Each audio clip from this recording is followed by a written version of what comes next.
Welcome to Sweet Life Beat Life. We hope this video helps. You'll begin by verifying essentials so the install succeeds. Check your device OS and free space, enable the App Store account, and turn on two-factor authentication if available.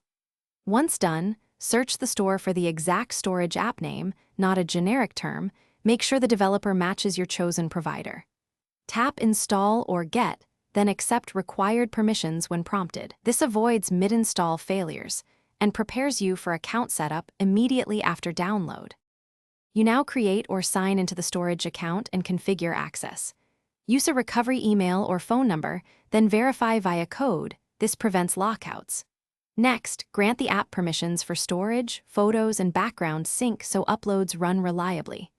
Once permissions are set, choose Sync Settings, manual if you want control, hourly for scheduled backups, or real-time for instant copies. Make sure to review automatic upload limits and any initial transfer warnings before proceeding to your first backup.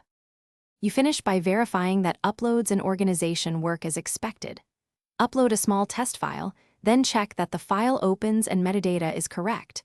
Once confirmed, create folders and apply sharing or access levels for collaborators. Make sure syncing completes and that versions are stored if the app supports it.